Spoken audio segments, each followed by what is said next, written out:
आणि एक महत्त्वाची बातमी, अशोक चव्हाण आणि काँग्रेसचे काही आमदार भाजपमध्ये जाणार असं रवी राणा यांनी म्हटलेलं आहे।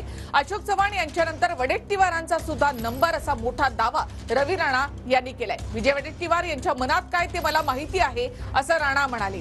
तर अशोक चव्हाण यांच्यासोबत इतर कोणीही आमदार भाजपत जाणार नाहीत असं पृथ्वीराज चव्हाण यांनी म्हटलंय। तर मी देखील भाजपमध्ये जाणार या चर्चांमध्ये तथ्य नाही असं वडेट्टीवार यांनी म्हटलं आहे। अशोक चव्हाण यांच्यानंतर वडेट्टीवारांचा नंबर असा मोठा दावा रवी राणा यांनी केलाय। वडेट्टीवारांच्या मनात काय ते मला माहिती आहे असं राणा म्हणाले। काँग्रेसमधून 15 ते 16 आमदार सोडतील अशी एक चर्चा सध्या सुरू आहे।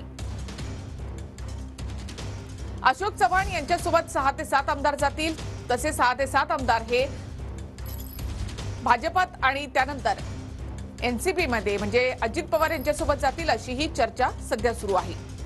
15 तारखेला अमित शहांचा दौरा आहे आणि या दौऱ्याच्या वेळेला मोठे नेते हे काँग्रेसमधून भाजपात प्रवेश करतील अशी ही एक शक्यता वर्तवली जाते।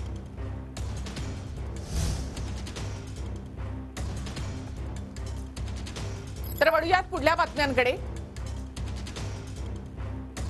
अशोक चव्हाण यांनी आज राजीनामा दिला।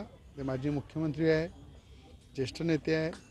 भाजपच्या संपर्कामध्ये राहून त्यांनी जे काही त्यांचं आपसामध्ये ठरलेलं आहे त्या ठरल्यानुसार काही आमदार जे काँग्रेसचे त्यांच्या संपर्कातून सगळे मिळून जे भाजपच्या संपर्कामध्ये आहे, एक मोठा स्फोट हा येणाऱ्या काळामध्ये काँग्रेसमध्ये राहील।